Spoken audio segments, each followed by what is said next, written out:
Hello everybody, it's the 21st of February and I'm still out here working on my trees. This is probably my oldest tree that I own. It's a large leaf lime and it's been in several formats. I've tried it in a number of styles and this is where I am now, and I am most happy with it. It's also the tree that was the first ever tree I featured in a video on YouTube. So and it looked very different then. Most of these branches were actually almost vertical, and they've been brought down with the use of guy wires and things to make the tree look, well, more natural, I hope. It's had major chops and things in its day as well, so yeah, quite a venerable old thing. I'm not repotting it this year. I am going to scrape away some of this top surface of compost and add some more controlled release fertiliser, and I want to shorten some of these long straight bits to encourage even more ramification. And I think this side of the tree is perhaps reaching out a little too far now, so I might want to bring it in just slightly. Go proper 360. I can see I have a dead branch in the back just there. That's going to have to come out. And a couple here and there. And that's going to come off just with a little bit of pulling. But on the whole, the tree is feeling and looking fit and healthy. So, going to get it off the turntable. No, I'm not. Let's do the pruning first, and we'll do the soil after. So just going to take out the tips of a lot of these longer straight pieces to an outward facing bud, or to a bud that's facing in the appropriate direction, not always outward. Where I have a bit of a gap here, I might have a bud that'll bring a branch in this direction, if that makes sense. Hello, pigeon.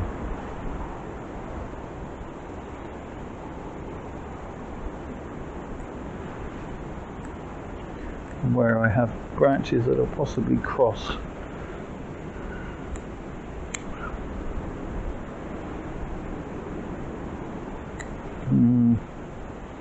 In fact, I'm going to bring that in, yeah, into there. That's better. It's not much of a difference, but to my eye, it tells. That piece was growing straight up. I didn't like it. I don't mind shortening things back if it'll later give us more ramification close into the trunk. We don't want it all on long, tall branches at the top. There's nothing in the middle.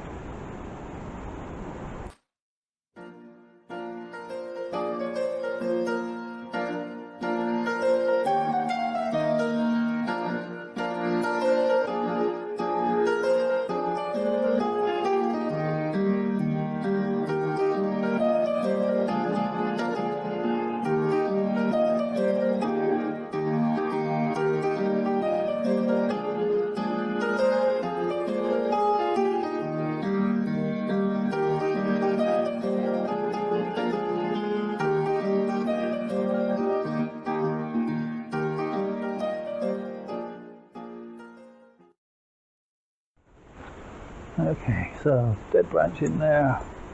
Finally the wind seems to be dying off a little. As long as I'm not speaking too soon. This is a tree that I've made a lot of mistakes on over the years, and it's forgiven me each time. And it's a tree that said to me, you're allowed to be a bit more unconventional with your bonsai. And it's okay. You don't have to follow entirely styles as laid out in all the books and things. If you make something that makes you happy, then that's okay too. So, as I say, it's generally very forgiving. Got a bit of dieback in the centre of the canopy here, but that's okay, to be expected almost, because this tree has been a large leaf lime. As you'd imagine, it has quite large leaves, and its shade in the centre of the canopy can be quite dense. But there, I think that's better. Just for tradition, let's put in the drinks can for scale. Not my old faithful drinks can. That one has gone for a burden somewhere with the storms, but there you go. I sometimes call this tree the Sphinx because the shape of the trunk is this kind of line here, the forepaw sort of stretched out there, just reminds me of the Sphinx, and the kind of hindquarters as well. So maybe that's just me. Let me know what you think down below. I know some people are horrified that I grant my trees names and say that it's just, only reserved for the best of the best of the best. But this is one of my favourite trees. Here in the West we have a tradition of naming things. So there you have it. I'm going to do it. I want to call it the Sphinx, just like I call the octopus the octopus. And if you've not seen that tree, there is a playlist for the octopus on my channel. And again, an unconventional tree, but an interesting one. I'm starting to sound like an advertisement, so I'll shut up. Clean off some of this moss off the trunk as well. And having scraped the soil off the top layer, I can add some controlled release fertiliser.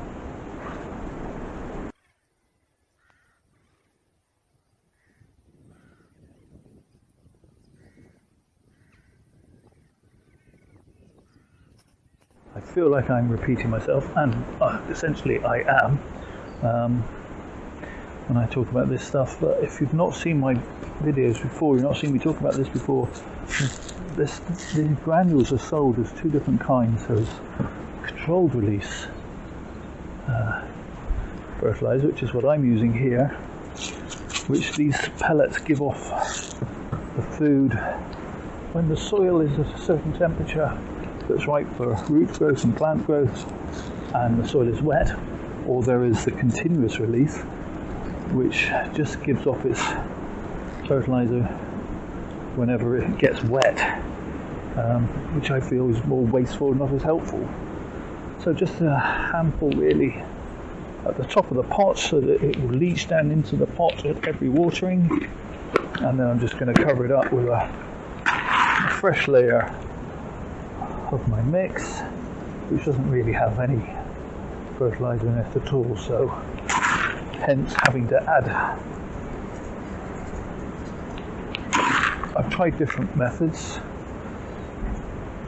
I've tried sort of filling disposable tea bags or reusable ate bags with fertiliser and putting them on the surface, but I find that was a tedious job and wasn't that effective for the long run, and so I've reverted to a top dressing of this stuff, which seems to work. And this is supposed to last for up to 6 months. It also gets rid of a lot of the moss on the surface, and something else if you don't know about me, I really don't like moss on the surface of my trees. Some of you might take ages trying to cultivate moss on the surface of your pots. It doesn't appeal to my eye. I don't like the aesthetic of it, so I don't have it if I can help it. I say I don't have it. It keeps growing back and I keep getting rid of it. Okay, so that's that job jobbed. Let me give you a close-up of that strange old Nabari, very untraditional, and but I like it. As I say, I made many a mistake with this tree in the last 30 years that I've had it. I managed to keep it alive even when I'd almost given up on bonsai and was so busy with children and work and things.